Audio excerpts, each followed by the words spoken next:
자, 오늘 우리에게 주신 하나님의 말씀 시편 126편 1절에서부터 3절, 그리고 빌립보서 4장 4절에서부터 8절 말씀입니다. 설교 제목은 기쁨을 되찾는 여정에서입니다. 여호와께서 시온의 포로를 돌려보내실 때 우리는 꿈꾸는 것 같았도다. 그때 우리 입에는 웃음이 가득하고 우리 혀에는 찬양이 찼었도다. 그때 문나라 가운데에서 말하기를 여호와께서 그들을 위하여 큰 일을 행하셨다 하였도다. 여호와께서 우리를 위하여 큰 일을 행하셨으니 우리는 기쁘도다. 주 안에서 항상 기뻐하라. 내가 다시 말하노니 기뻐하라. 너의 간용을 모든 사람에게 알게 하라. 주께서 가까우시니라. 자, 6절과 7절 합독합니다. 시작. 아무것도 염려하지 말고 다만 모든 일에 기도와 간구로 너희 구할 것을 감사함으로 하나님께 아뢰라. 그러면 모든 지각에 뛰어난 하나님의 평강이 그리스도 예수 안에서 너희 마음과 생각을 지키시리라. 살으신 하나님의 말씀입니다. 오늘 본문인 시편 126편은 기가 막힌 시편입니다. 이스라엘 백성들이 생각지도 못하게 갑자기 하나님께서 바벨론 포로 생활을 마치도록 하신 것입니다. 그렇게 빨리 또 그렇게 갑자기 포로가 해방될 줄은 몰랐죠. 모든 것이 인생이라는 것이 그렇습니다. 하나님의 때가 있는 거예요. 카이로스의 때라고 그러죠. 하나님의 때, 하나님의 방법으로 역사하시기 때문에 우리 크리스찬들은 어찌하든 간에 견디고 인내하고 버티고 앞으로 나아갈 줄 믿습니다. 우리가 견디면서 나아갈 때 하나님의 때, 하나님의 방법으로 여러분의 모든 인생에 큰 기쁨이 있기를 우리 주님의 이름으로 축원합니다. 지난주는 노벨상 수상 때문에 전 세계가 많이 관심을 기울였던 그런 한 주였습니다. 특별히 이제 노벨 평화상이 많이 관심이 됐는데요. 국제 분쟁을 많이 중재했던 트럼프 대통령이 과연 평화상을 받을 것인지, 아니면은 소셜 미디어인 그 X를 통해서 언론의 자유와 표현의 자유를 적극적으로 옹호했던 일론 머스크가 또 평화상을 받는 거 아닌가, 그런 사랑설레가 많았었는데 결국은 이제 다른 사람이 받게 되었죠. 이 노벨상 수상하고 관련해 가지고는 역사를 보면은 흥미로웠던 이야기들이 몇 가지가 있습니다. 그 중에 하나가 1958년에 받았던 노벨 문학상 그 사건인데요. 1958년에 어떤 무명 작가가 갑자기 1년 만에 쓴 소설이 히트를 치면서 그 사람이 노벨 문학상을 받게 되었습니다. 1957년인데 그 노벨 문학상을 1958년에 받았으니까 1년 전 1957년에 이태리에서 한 권의 책이 출판이 되었는데, 그 책이 출판되자마자 많은 대중들에게 인기를 끌었습니다. 그뿐만 아니라 놀라운 것은 이 유럽의 지식인들도 그 책에 굉장히 매료되고 환호했다라는 것입니다. 사실 책이라는 것은요, 두 양측에 있는 사람들을 다 만족시킬 수가 없습니다. 왜냐하면 베스트셀러는, 쇼펜하우가 그런 말을 했잖아요. 베스트셀러는 무식한 사람들이 읽는 책이다. 그러니까 책이 잘 팔리려면 쉽게 써야 되는 거예요. 깊이 있게 너무 심오하게 쓰면 책이 팔리질 않습니다. 대신 이렇게 너무 쉬운 책은 또 지식인들이 읽지를 않는 거예요, 이게. 그래서 지식인도 만족시킬 수 있고 일반 대중도 만족시킬 수 있는 그런 보명적인 책이 쉽지가 않아요. 근데 그런 책이 나온 것입니다. 1957년에. 근데 놀라운 것은 그 작가가 노벨 문학상 소식을 듣고서 그 노벨 문학상 수상을 거부했습니다.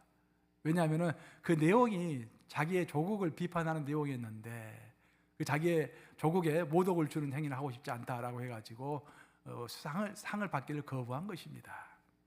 이 책은 소련의 소설가 보리스 파스테르나크가 쓴 그 유명한 닥터 지바고입니다.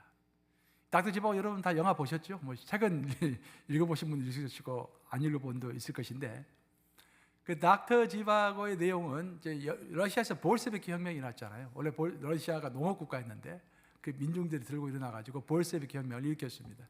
그 볼셰비키 혁명의 전과 후 사이를 이렇게 다루고 있는 그런 내용입니다. 그러니까 러시아의 그 밑바닥 인생이 다 드러나는 것입니다. 근데 놀랍게도 그 비참하고 가엾고 춥고 배고픈 그 인생을, 그 인간의 심리를 묘사하면서 그 모든 아프고 나쁜 것들을 아름답게 승화시켜서 묘사를 잘한 것입니다. 그 추위 속에서, 우리 보통 추우면은 사람이 아무 정신이 없잖아요. 너무 추워가지고. 근데 그 추위 속에서 벌어지는 인간의 서로 따뜻하게 껴안는 그 인간의 사랑, 그런 것들 잘 표현한 거예요. 이 소설은 1965년에 영화로도 제작이 되었죠. 영화 얼마나 아름답습니까? 그 설산에서 탁 벌어지는 그 배경들. 근데 그 영화도 아카데미상을 무려 5개나 수상을 한 대작이 되었습니다.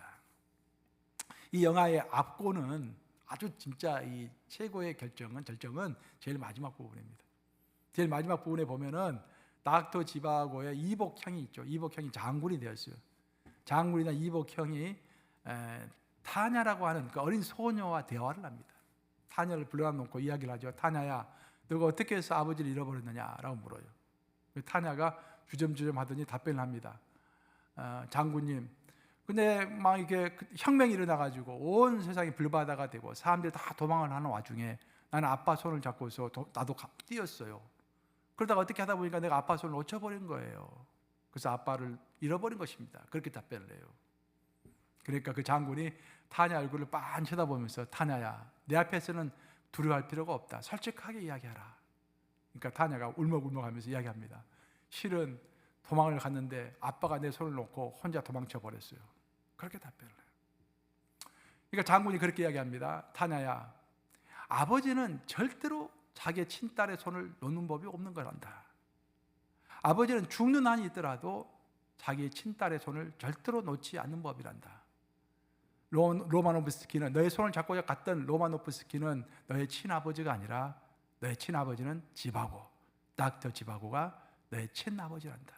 그런 이야기를 하는 거예요. 여러분, 우리 아버지 하나님은 우리의 손을 절대로 놓는 법이 없습니다. 그래서 우리 하나님이신 것입니다. 요한복음 10장 28절에 이렇게 얘기하죠. 한번 같이 읽어보겠습니다. 시작.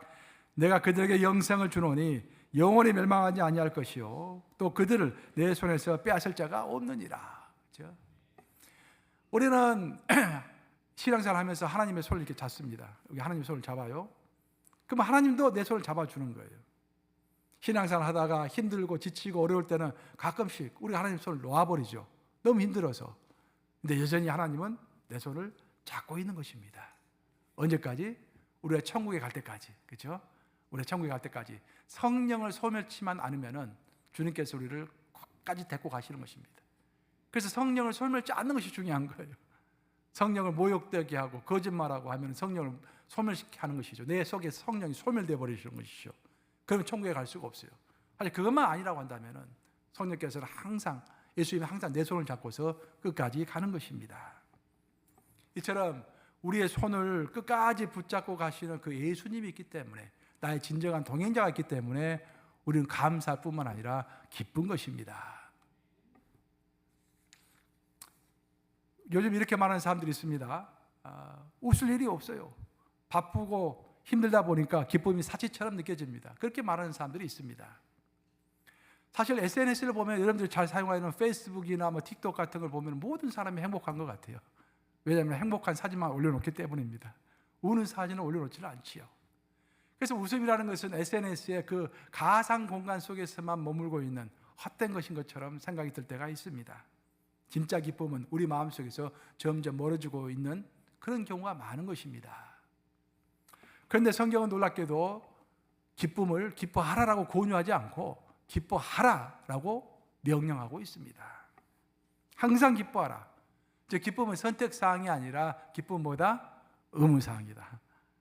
반드시 기뻐해야 하는 하나님의 명령이다라는 것을 우리가 첫 번째로 기억해야 할 것입니다.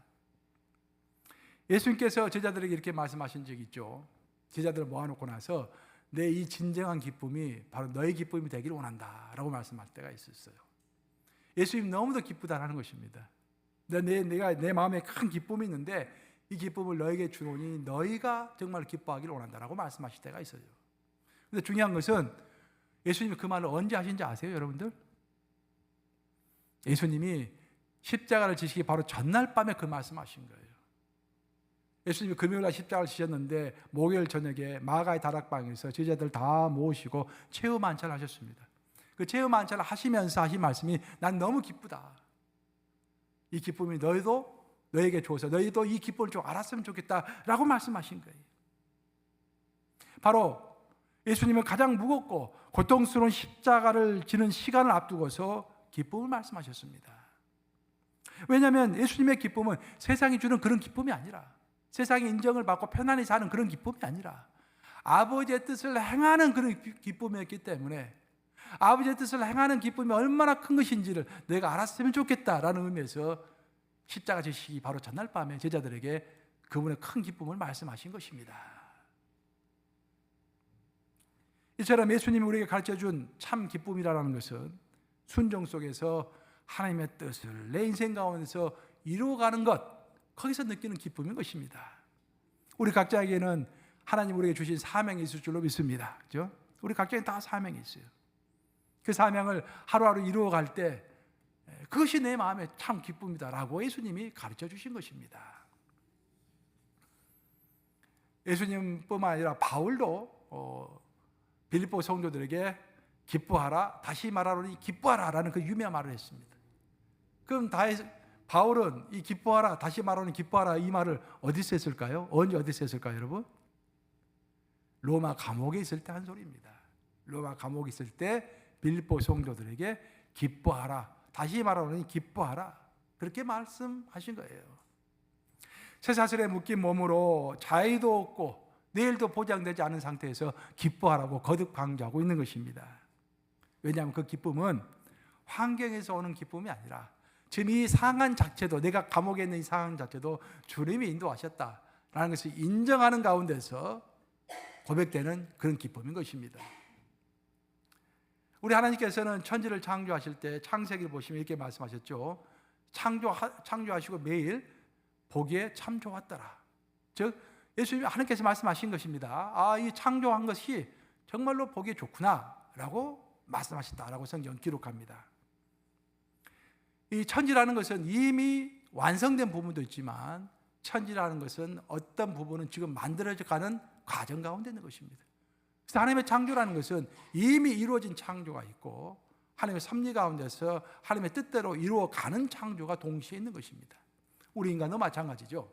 우리가 하나님의 어머니의 모태로부터 태어났을 때 어느 정도 완성체로 태어납니다. 하지만 그 모습 그대로 죽을 때까지 있습니까? 아니죠. 우리의 모습은 계속해서 성숙해 가고 만들어져 가는 것이죠. 그 과정 가운데서 우리 하나님이 우리 인생에 개입하시는 것입니다. 아버지가 원하시는 대로 우리를 만들어져 가고 빚어 가시는 것입니다. 그래서 그 빚어가는 내 모습 그대로 내가 어떤 상황 가운데서 어떻게 빚어지고 가고 있든지 하나님이 나를 빚어가고 계시는구나 라고 믿고서 감사하는 것, 기뻐하는 것, 그것이 바로 창조에 우리가 아멘하는 것입니다. 바울은 자신이 감옥에 있어도 그것 또한 하나님의 섭리로 자신이 만들어져 가고 있는 과정 가운데 있는 것이니 하나님이 보시기에 좋은 것이라고 인정을 했습니다. 우리의 삶도 마찬가지일 줄로 믿습니다. 여러분에서 어떤 일이 벌어진다고 할지라도 이것도 하나님이 나에게 허락하신 것이고 이것이 내가 빚어져가는 한 과정 가운데 있는 것이니 하나님 보시기에 좋으시겠지라고 믿으십니까, 여러분? 아멘. 그래서 어떤 상황 가운데 있든지 감옥에 있든지 어떤 어려운 가운데 있든지 도전 가운데 있든지 이것도 하나님 나를 창조해가는 과정 가운데서 가장 좋은 지금 현재 내가 겪어야 할 것을 주시는구나 라고 믿고서 아멘해야 하는 것입니다. 그죠? 감사해야 하는 것이에요. 여러분 가정도 마찬가지고 나라도 마찬가지고 교회도 마찬가지고 그죠? 그 상황 가운데서 가장 필요한 것을 하나님 우리에게 주시는 것입니다. 그것을 이겨내면서 하나님의 뜻대로 따라가면서 기뻐하고 살아가는 것, 그것이 우리 주님이 원하는 삶인 줄로 믿습니다. 제수의 신분으로 로마로 가는 여정에서 풍랑을 만나 배가 파손된 적이 있었어요. 사도 바울이 로마로 가면서 하나님의 뜻을 이렇게 품고서 로마로 가는데 왜 배가 파손이 될까요? 모든 길이 형통하지 않겠습니까? 주님을 위해서 내가 고생한다, 내가 죽을 각오를 하고 나아간다라고 했으면 주님께서 앞길을 훤히 열어줘야 하지 않겠어요? 근데 반대자들이 많았습니다. 그뿐만 아니라 자연도, 풍랑도 그를 돕지 않았어요. 풍랑이 세게 몰아쳐가지고 배가 파손돼서 죽을 뻔했습니다. 하지만 바울은 그것 또한 하나님이 나를 만들어가는 과정 가운데 있다고 믿었기 때문에 그것을 고백하면서 기뻐할 수 있었던 것입니다. 그 로마에 가서는 로마 감옥에 갇힌 다음에 빌립보 성도들에게 자기의 고생한 이야기를 쭉 하면서 기뻐하라, 다시 말하노니 기뻐하라. 왜냐하면 지금도 주님이 너의 삶을 빚어가고 계신다라고 고백하고 있을 줄로 믿습니다. 이렇게 공평하신 하나님이 나를 만들어가고 있다고 생각하면은 우리는 내 삶에서 벌어지는 모든 것 가운데서 안식을 얻을 수가 있는 거예요. 왜 우리의 삶에서 안식이 깨집니까? 하나님이 지금 공평하지 않다고 믿고 내 삶에서 이루어지고 있는 일들이 뭔가 잘못돼 가고 있다고 느끼기 때문에 안식이 깨지는 거예요. 내 삶을 하나님이 인도하고 계시다고 믿고 지금도 어떤 완성체로 만들어가는 가정 가운데 있다라고 믿으면 이것 또한 하나님이 허락하셨다고 믿는다면은 우리가 거의 끼어들어가지고 내 몸을 몸부림칠 필요가 없죠. 하나님 온전히 신뢰하면은 그곳에 안식이 있고 그곳에 기쁨이 있을 줄로 믿습니다. 이렇게 기쁨은 얻는 것입니다. 그렇죠? 예수님께서도 우리에게 보여주셨고 바울도 우리에게 보여주셨듯이 기쁨은 내가 신뢰함으로 얻는 것입니다. 하지만 또 한편으로 기쁨이라는 것은 성경에 나오는 기쁨을 쭉 살펴보면은 잃어버렸던 기쁨을 회복하는 것도 굉장히 중요합니다. 이미 하나님이 주신 기쁨을 다시 회복하는 것. 제가 얼마 전에 그런 글을 읽은 적이 있어요. 일본 오사카의 고등법원의 부장판사였던 오키모토 겐이라는 사람이 있는데 이 재판관이죠. 이 재판관이 36년 동안 재직했던 이제 판사직을 사임을 했습니다. 근데 이제 앞으로 한 5년 더 일을 할 수 있는데 빨리 조기 사임을 한 거예요. 그래서 사람들이 이제 더 늙기 전에 변호사 개업을 하려는가 보다 라고 좀 생각을 했어요. 근데 이 사람이 이 재판관이 그만두고서 변호사 사무실로 간 게 아니라 요리학원으로 갔습니다. 요리학원에 가가지고 자기 집 옆에 있는 요리학원에서 이제 요리를 배우기 시작한 거예요. 60이 넘은 나이에 막내 아들뻘 되는, 막내 딸뻘 되는 그 젊은이들과 함께 칼 쓰는 법, 양념 만드는 법, 야채 써는 법, 그 기초부터 차근차근 배운 거예요. 1년간 하루도 빠지지 않고 열심히 배웠다고 그래요. 그러고 나서 드디어 요리사 자격증을 따고 나서 자기가 일했던 법원 앞에다가 큰 식당이 아니라 조그만 2평짜리 간이 식당을 차렸다고 합니다. 그래서 한때 명판결로 이름을 날리던 판사였기 때문에 많은 사람들이 이제 그를 기억하고 거기 찾아간 거예요. 물어본 겁니다. 아니 왜 갑자기 판사직을 그만두고 더 오래 할 수 있는데 그만두고 이 조그만 식당을 차리셨냐고. 그때는 그가 그렇게 답변했더라는 거예요. 내가 재판관이 되어서 사람들에게 유죄를 선고할 때마다 정말로 마음이 아팠습니다. 나는 그 일을 36년간이나 해오면서 많은 스트레스를 받았습니다. 재판관은 사람들에게 기쁨을 줄 수가 있는 자리가 아닙니다. 그래서 나는 36년 동안 멍들었던 내 가슴을 돌아보면서 어떻게 하면 내가 기쁨을 회복할 수 있을까 생각해 보았습니다. 돌아서 생각해 봤더니 내가 언제 가장 기뻤던가 생각해 보았더니 좋은 식당에서 사랑하는 친구들과 좋아하는 가족들과 함께 음식을 나누면서 도란도란 이야기를 나눌 때가 가장 기뻤다는 것을 기억하게 되었습니다. 그래서 이제까지는 많은 사람들에게 형을 선고하면서 가슴을 아프게 했다고 한다면 지금부터는 내가 좋아하는 음식을 대접하면서 서로 이야기를 나누면서 기쁨을 되찾기 위하여 내가 식당을 이렇게 오픈했습니다. 그렇게 이야기하더래요. 이처럼 기쁨이라는 것은 우리가 얻는 것이 되기도 하지만 과거에 이미 가졌던 기쁨을 다시 기억하면서 되찾는 것도 다시 찾는 것도 그렇게도 중요할 줄로 믿습니다. 우리 과거를 생각해 보세요. 언제 여러분은 가장 즐거웠습니까? 저도 이 설교를 쓰면서 어제 저녁에 한번 쭉 돌아서 생각해 보았어요. 그때 웃음 지을 만한 일들이 참 많았더라고요. 그런 우리의 과거의 기쁨들 회복하는 여러분 되시기를 우리 주님의 이름으로 축원합니다. 예수님은 이렇게 말씀하셨어요. 우리 함께 요한복음 15장 11절 한번 같이 읽어보겠습니다. 시작. 내가 이것을 너에게 이름은 내 기쁨이 너희 안에 있어 너희 기쁨을 충만하게 하려 함이라. 예수님은 우리가 기뻐하는 것을 보기를 원한다. 그렇게 말씀하시는 거예요. 여러분들이 이제 자녀들이 다 큰 사람 다 크고 어린 사람 어릴 것인데 제가 돌아서 생각해 보면은 제가 제일 기뻤던 것 중에 하나는 어린아이들에게 이렇게 자식들에게 이렇게 뭐 선물을 주면은 크리스마스 선물이나 생일 선물 주면은 그렇게도 좋아하는 모습을 보면은 그렇죠? 마음이 너무 흐뭇합니다. 우리 예수님도 똑같다 그런 말씀이에요 지금. 우리 예수님이 우리에게 기쁨의 선물을 많이 주셨는데 영생도 주시고 어떤 성공도 주시고 업적도 주시고 많은 것을 주셨는데 그 받을 때마다 정말 내가 기뻐하는 모습을 보면은 우리 예수님이 기뻐하신다 그런 말입니다. 방금 우리가 읽은 기쁨이라는 단어 찾았잖아요. 그 기쁨은 헬라어 원어로 카라입니다. 카라. 근데 카라라는 단어는 항상 카라와 카리스, 그 카리스마 이 세 단어가 항상 연결되어 있습니다.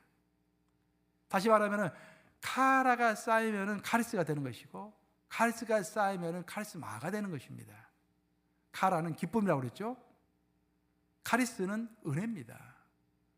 카리스마는 은사와 권세와 능력이죠. 그 쉽게 이야기하면은 어떤 사람이 하나님께서 주신 것들을 항상 기뻐하면서 감사하고 나에게 영생이 있지. 그리고 내게 하나님 예수님 나와 동행하시지 하면서 항상 기뻐하면은 그 기뻐하는 그 사람에게 하나님이 주목하신다는 것입니다. 주목하시고 그에게 은혜를 주시는 거예요. 그 은혜가 한 번, 두 번, 세 번, 100번 이렇게 쌓이면은 카리스마, 하늘의 권세와 은사가 나에게 이루어진다는 것입니다. 그것이 인생의 선순환인 거예요. 그 제일 처음에 출발은 어디서부터 출발했습니까, 여러분? 기뻐하는 거. 자, 얼굴 표정이 많이 좀 굳어지신 분들이 있는 것 같은데 한번 스마일 한번 해보세요. 스마일. 한번 웃어보세요. 스마일. 웃고 기뻐할 때 그 기뻐하는 사람에게 하나님이 주목하신다는 거예요. 그 주목하시면서 그에게 은혜를 주신다는 것입니다. 그 은혜가 한 번, 두 번, 100번 이렇게 쌓이면은 자연스럽게 하늘의 권세와 능력과 은사가 나에게 주어진다는 그런 의미인 것입니다. 인류 역사상 우리 기독교를 가장 힘들게 했던 사람이 누구일까? 그래서 니체라고 합니다. 니체. 오늘날에는 포스트 모던 시대라고 그러는데 그 포스트 모던 시대, 즉 하나님을 부정하고 절대적 진리가 없다고 주장하는 이 시대에 모든 근원적인 뿌리는 니체에서부터 시작한 거예요. 그 무신론적인 반항화, 그 모든 반항적인 철학과 사상은 현대 철학과 사상의 뿌리는 니체입니다. 니체. 니체는 할아버지도 목사요, 아버지도 목사요, 아주 경건한 사람이었어요. 경건한 환경 가운데서 자란 것이죠. 이 천재가 어렸을 때부터 교회에서 자라면서 교회를 가만히 관찰하게 됩니다. 그러고 나서 교회가 뭐가 문제가 있다고 느낀 거예요. 니체는 나는 왜 크리스찬이 아닌가라는 책을 썼죠. 거기서 세 가지를 이야기했습니다. 이 교회는 세 가지 위선이 있다고 이야기한 거예요. 첫 번째 위선은 기독인들은 말을 많이 하는데 프랙시스, 실천이 없다는 것입니다.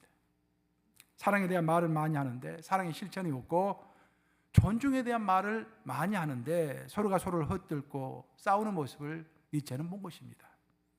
교회를 사랑한다, 교회를 개혁해야 한다, 그렇게 말은 많은데 실제로 교회를 위해서 희생하는 것에는 별 관심이 없는 것입니다. 그런 모습을 니체가 파악한 것입니다. 두 번째로 니체가 교회의 위선을 지적했던 것은 교회에는 예수의 인격이 없다라는 것입니다. 우리 예수님은 신이시지만 이 땅에 오실 때는 분명히 인간의 육체로 오셨습니다. 그래서 예수님은 완전한 신이면서 완전한 인간인 것이죠. 그 예수님은 그래서 우리가 이야기하기를 역사적인 예수라고 이야기합니다. 역사 속에서 실제로 존재했던 한 인물로서의 예수, 인간 예수죠. 인간 예수가 분명히 있었고 그 신이신 예수께서 인간의 육체로 오신 이유는 인생이라는 것은 이렇게 사는 것이다, 인격은 이런 것이다 라고 보여주기 위해서 이 땅에 오신 것입니다. 근데 교회에서는 그런 인격을 찾아볼 수 없다라고 니체가 선언한 것입니다. 그 니체가 세 번째로 지적했던 것이 참 가슴 아픈데, 교회에는 기쁨이 없다라는 거예요. 교회는 전부 신앙의 의무감만 있고 기쁨이 없다라는 것입니다. 왜 의무감만 있고 기쁨이 없을까? 저는 그렇게 생각합니다. 우리가 만약 어떤 신앙의 의무감만 있고 기쁨이 없다고 한다면 더 깊게 파고들지 않았기 때문입니다. 여러분들 기도에 대해서 의무감만 있고 기도에 대한 기쁨이 없다고 한다면 그 기쁨의 큰 밑바닥에 있는 기쁨을 아직 느끼지 못한 거예요. 여러분들이 가끔, 저는 미국에 와서는 저는 사우나 같은 거 별로 좋아하지 않는데 이제 한국은 다 목욕탕을 많이 가잖아요. 사우나도 가고 목욕탕도 많이 가고.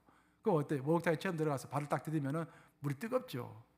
들어가기 쉽지가 않죠. 별로 상쾌하지 않습니다. 근데 조금 더 담그면은 그럭저럭 견딜만해요. 그러다가 물을 완전히 목까지 딱 잠그면 어떻습니까? 편안하죠. 이 맛이구나. 이것 때문에 목욕탕에 오는 것이구나. 그렇잖아요, 여러분들.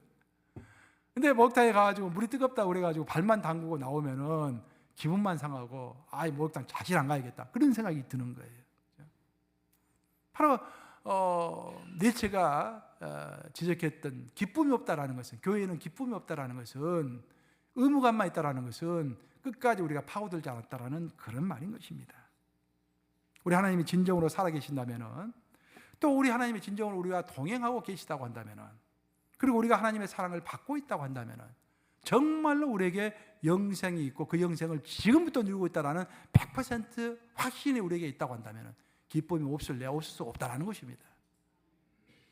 니체가 발견한 교회는 말만 구원이 있고 말만 영생이 있지 실제로 없는 거예요. 예수님이 말만 살아계시다고 그러지 실제로 살아계신 예수님을 만나지 못하고 있다고 본 것입니다. 그래서 교회는 기쁨이 없다라는 세 번째 위선을 니체는 가슴 아프게 지적을 한 것입니다. 예수님이 우리에게 들려주신 애화 중에서 제일 다 중요한 애화인데 그 중에서 빠질 수 없는 애화를 하나 들라라고 한다면 돌아온 탕자죠. 돌아온 탕자가 구원을 이야기하는 것이죠. 신앙생활을 어떻게 할 것인가를 아주 압축적으로 보여주신 그런 글이죠. 그 이야기를 들어보면 탕자가 죄를 범하고 아버지를 떠나서 방탕한 생활을 살았습니다. 다시 돌아왔죠. 그때 아버지는 어땠습니까? 기뻐했죠. 버선발로 나가서 그 아이들을 이렇게 돌아온 탕자를 안아주었습니다. 기뻐하신 거예요. 그리고 기뻐하셔가지고 그 기쁨을 모든 사람에게 전파하기 위해서 기쁨의 잔치를 열었습니다. 그 집에서는 막 풍악을 울리고 춤을 추고 난리가 난 거예요. 근데 그것을 기뻐하지 않은 한 사람이 있었어요. 그 사람은 밭에 나가가지고 열심히 일하고 땀 뻘 벌려가지고 딱 돌아와서 봤더니 집에서는 춤을 추고 막 잔치를 하고 있는 거예요. 아니 나는 나가서 이렇게 일하고 있는데 나 때문에 이 가정이 지금 지탱이 되고 있는데 아니 무슨 잔치야 잔치는 이 탕자가 돌아왔는데 말이야. 그래서 버럭 화를 낸 것입니다. 누굽니까? 큰아들. 우리 가운데 그런 사람이 많다라는 거예요. 예수님이 그런 애화를 들려주신 이유는 우리 가운데 그런 사람들이 많다라는 것입니다. 나 아니면은 이것이 유지가 안 될 텐데 하면서 내가 아니면 내가 열심히 하지 않으면 안 될 텐데 그런데 흥청망청 한다라고 생각하면서 하나님의 나라를 하나님의 일을 찬성하지 못하고 이렇게 기분 나빠하고 스트레스 받고 기뻐하지 못한 사람들이 나가 될 수도 있고 여러분이 될 수도 있는 것입니다. 정말로 우리 주의해야 돼요. 그래서 우리가 주님을 위해서 열심히 헌신하고 봉사할 때는요, 우리가 교회를 위해서 열심히 할 사람은 또 우리 하나님의 나라를 위해서 남몰래 또 열심히 뭔가를 하잖아요. 이렇게 하나님의 뜻을 이루기 위해서 그때 정말 조심해야 할 것은 나의 열심은 항상 나의 기쁨과 균형을 이루어야 한다 그런 말이에요. 내가 지금 열심히 뭔가를 하고 있는데 나에게 기쁨이 없다라는 것은 큰 문제입니다, 여러분. 거기서부터 문제는 발생하는 거예요. 거기서부터 사탄이 틈을 타는 것입니다. 기쁨이 없는 사람에게 사탄이 틈을 트는 거예요. 우리가 감사와 기쁨이 있는 사람을 절대로 사탄은 틈을 탈 수가 없습니다. 그래서 우리는 항상 점검을 해봐야 돼요. 저도 그렇고 여러분도 그렇고 내가 열심히 하고 있는데 나에게 진정한 기쁨이 있는가? 만약 기쁨이 없다면 어디서부터 이것은 출발을 했는가? 의무감으로 힘들어하다가 그것이 결국은 쓴뿌리가 되는 것은 사단이 가장 좋아하는 것입니다. 그래서 우리는 항상 우리의 삶을 조율할 필요가 있어요. 바이올린도 조율하잖아요. 피아노도 조율합니다. 그래야 소리가 잘 나기 때문에. 자, 내가 하는 봉사와 내가 하는 노동이 진정으로 기쁨과 균형을 이루고 있는가? 만약 균형을 이루지 못하고 있다고 한다면 빨리 균형을 이룰 수 있도록 내 자신의 마음을 조율해야 하는 것입니다. 사도 바울은 우리가 맺어야 열매를 총 9가지로 정리를 했습니다. 갈라디아에 있어서 우리가 맺어야 인생을 살면서 신앙생활 하면서 맺어야 할 열매가 9가지라고 정리를 했어요. 근데 제일 첫 번째는 뭡니까, 여러분? 사랑이죠, 사랑. 사랑은 아주 지고로 첫 번째입니다. 맺어야 할 열매의 첫 번째입니다. 하나님 그 존재 자체가 사랑이라고 했지 않습니까? 하나님은 사랑이시라. 그래서 사랑은 지고의 제1번 자리를 항상 차지하고 있는 거예요. 그래서 중요한 것은 1번이 아니라 2번이 중요한 것입니다. 1번에 그럼 뭐가 2번인가? 그럼 사랑 다음에 뭘 언급했습니까? 사도 바울이 joy, love, joy, peace 이렇게 하겠잖아요. 두 번째 언급하신 것이 희락이다 그런 말이에요. 예수님은 요한복음 15장에서 말씀하시면서 또 열매를 대해서 말씀하실 때 그 열매라는 것은 신앙의 열매라는 것은 점점 늘어가는 것이다 라는 점진적 법적인 설명을 하셨습니다. 신앙의 열매는 딱 얻고 끝나는 것이 아니라 죽을 때까지 우리가 숨을 거두는 그 순간까지 계속해서 늘어나는 것이다라고 설명하신 거예요. 그래서 열매 fruit라고 나오죠. 영어 성경에는 no fruit이 처음에 no fruit 열매가 없는 사람이 no fruit이 fruit이 있게 되고 그 fruit이 있는 사람은 more fruit 더 많은 열매를 맺게 되고 마지막에는 much fruit이라는 말이 나오죠. 많은 열매를 맺는다라는 이야기가 나오죠. 이렇게 우리가 맺어야 할 어떤 열매는 어떤 완성된 목표점이 있는 것이 절대 아닙니다. 이 정도 하면 됐다가 없어요. 우리 신앙에는 죽을 때까지 그 열매는 계속해서 많아져야 하는 것입니다. no fruit이 fruit이 되고 fruit이 more fruit이 되고 more fruit이 much fruit이 될 정도로 계속해서 많아져야 하는 거예요. 기쁨도 마찬가지입니다, 여러분. 기쁨도 이 정도 기쁨은 된다가 아니에요. 기쁨은 어제보다는 오늘도 많아야 되고요. 오늘보다는 내일도 많아야 되고 죽을 때 가장 기뻐야 하는 것입니다. 그것이 성경의 가르침이에요. 그래서 우리가 나이가 먹어간다는 것은 기쁨이 더 많아진다는 그런 것입니다. 아멘 하십니까, 여러분? 아멘. 나이가 많아진다는 것은 더욱더 기뻐할 일이 많아지는 거예요. 왜? 하나님 만날 날이 더 가까워졌으니까. 천국 갈 날이 더 많이 가까워졌으니까. 내가 사랑할 사람들이 내 손자 자녀들 또 네가 나이 먹었으니까 교회 어른으로서 또 사랑해야 할 사람들이 많아지고 더 기뻐져야 하는 거예요. 이게. 그것을 예수님이 우리에게 가르쳐 주신 것입니다. 이 말씀을 명심하심으로 십자가 앞에서도 기뻐하셨던 우리 예수님, 감옥에서도 기뻐하셨던 사도 바울, 또 기쁨을 주기 위해서 법복을 벗고서 음식점을 차린 일본의 판사, 무엇보다도 아버지는 절대로 자녀의 손을 놓는 법이 없느란다 라고 가르쳐 주심으로 내 손을 놓지 않는 예수님에 대해서 가르쳐 주신 소설 닥터 지바고, 이런 것들을 기억하며 오늘도 주 안에서 항상 기뻐하시는 여러분들 되시기를 우리 주님의 이름으로 축원합니다. 그리고 마지막으로 아울러서 아버지의 잔치 앞에서 기뻐하지 못했던 그 큰아들, 기쁨이 없는 기독인의 신앙은 위선이라고 질타했던 니체의 말을 가슴 아프게 기억하면서 오늘도 주님의 은혜 때문에, 주님의 약속 때문에 정말로 기뻐하고 웃음 짓는 저 여러분들 되시기를 우리 주님의 이름으로 축원합니다. 기도하셨습니다.